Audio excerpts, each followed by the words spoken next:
told me. What you said? You told But me. anyway, we got Nikki. We're not talking We about got Nikki Woods on the line. Nikki, you there? Hey, the tech gremlins tried to get us on a Friday, but they are not going to stop us from being great. How are you? I'm doing Hey, good, Nikki. but I'm gonna tell you how you resolve that problem. You What is that? Cricket. there you go. Yes. There you go. See, she already knew. Something to smile about. So tell us what you got going on with Dr. Lynn Richardson. Is she on the line? She is on the line, and two of my favorite things, I think anybody's favorite things, especially if you're female, to talk about is money and men. And sometimes you cannot be saved, but now that we have author and celebrity financial coach Lynn Richardson on deck, we are going to be good. She's also CEO of MC Lyte's Hip Hop Sisters Foundation and president and COO of Sunni, Gyrl. Lynn? Yes, I am here. I'm here. So happy to be here. Tell us, let's just jump right in. Tell us, what is the biggest mistake women make when it comes to money and their man? Well, the biggest mistake that women make, I believe, is that they don't believe that they can have both. And they try to have too much power and control over one or the other, and they wind up having neither. I've been married for 20-something years to a wonderful man whom I love. I've got 3 beautiful children. And the one thing that I know is my man needs to be a man in the household, and it's okay for me to make the money. But I've got to know where I got to know when to put the pants on, and I got to know when to take them off.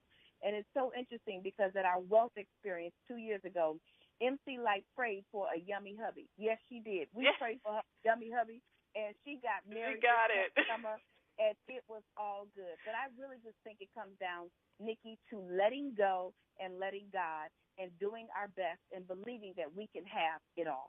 And you know what? I talk about this all the time with my girlfriends because it's such a delicate balance, I think, especially for us who are in management positions or high-level executive positions, and we're used to, telling people what to do all day to suddenly flip that switch when you get home. What are some tips that you can give women on how to make that transition a little bit easier, especially for us? Well, include him in the conversation around money. When I got married 20-something years ago, if something didn't go my way, well, you know how we do as women. We can withhold a whole lot of things. But as I got older and I got more mature, I found that there were some things that my husband said no to that I needed to be told no to because I was about to go out and spend money that we didn't have on stuff that we didn't need. And so open communication was definitely the key. And one of the things that I believe is absolute critical is that if you are the leading financial decision maker in your household, then let that job rest with you. But if he's better with money, let it rest with him.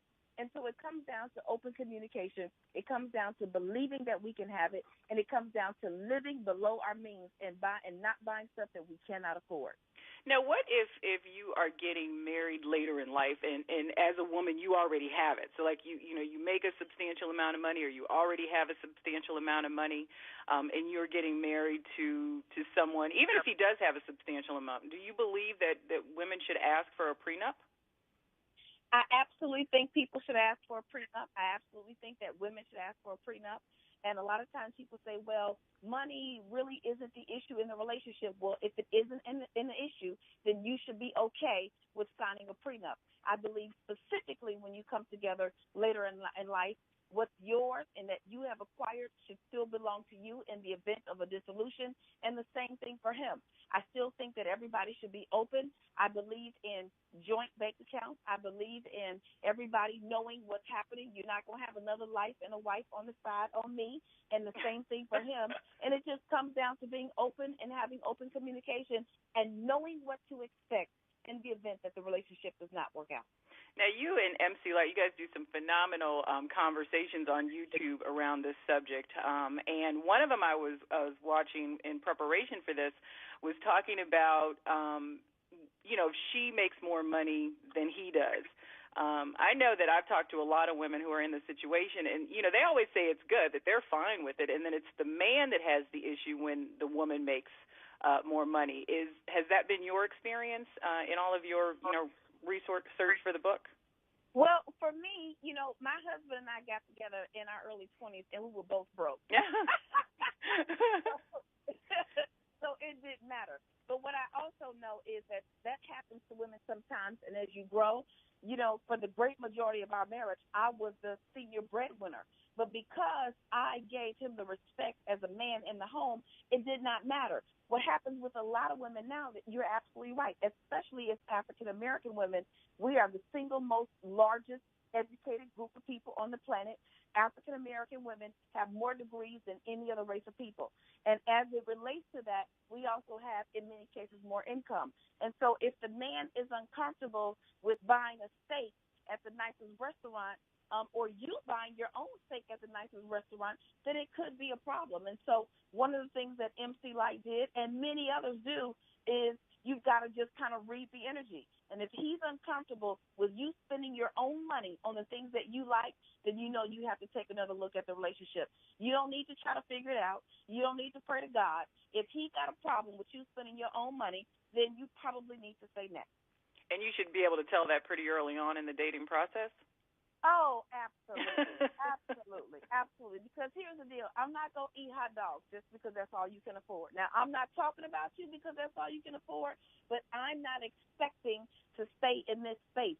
And at the end of the day, it's about what's going to make us feel good, what's going to create harmony. And a man who really loves you is going to be okay with you being happy, whether it's his money that's being spent or yours. Well, what if hot dogs make me happy? 7. Well, here's my thing. If you want to eat a hot dog, you eat a hot dog. But don't get mad at me because I got steak and lobster. Well, I'm not mad, but we can't get steak and lobster at Sonic's.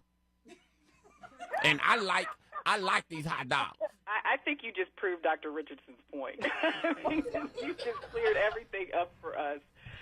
Dr. Richardson, what about living together before you get married? Is that a good way to try to figure things out as far as how the relationship's going to work around finances? Woo, honey, now you're slippery waters right now. Now, I'm going to tell people I got a seminary degree. I love the Lord, Jesus Christ, and all that kind of stuff. Yes, I lived with my husband before we got married. That's what we did back then.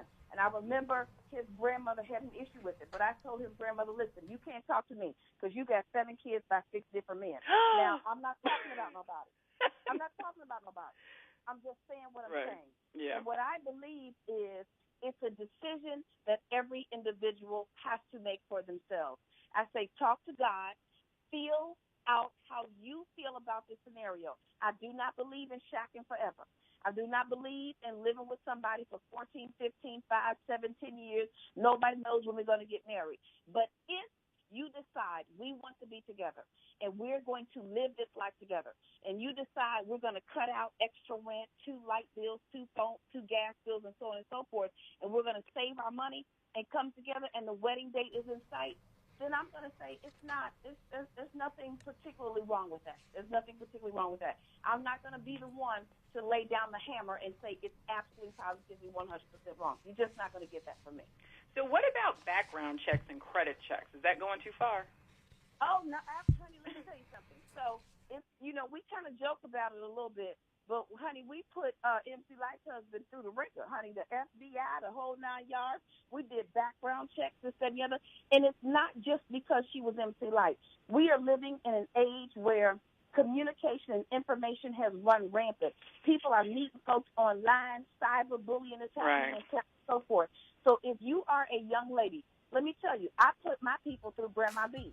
Now, you don't want to go through Grandma B. Right. Grandma B, let me tell you something. If Grandma B didn't like you, I don't know what was going to happen to you. And they could sniff it out. They didn't even have to have technology. You just said it. You right. just said it. And I knew that my grandmother loved me and that she didn't want anything bad to happen to me. Right. And so when my husband came to meet her and he was good with her, then he was good with me. Now, the problem with Grandma B is she thought he was her husband, too. She gave him keys. Okay. We could talk to you about men and money forever, but you also need to read the book. The book is a phenomenal resource. It's called Your Man and Your Money. It's by MC Lyte and Lynn Richardson. You can pick it up at yourmanandyourmoney.com. Dr. Richardson, thank you so much. We appreciate you sharing your knowledge.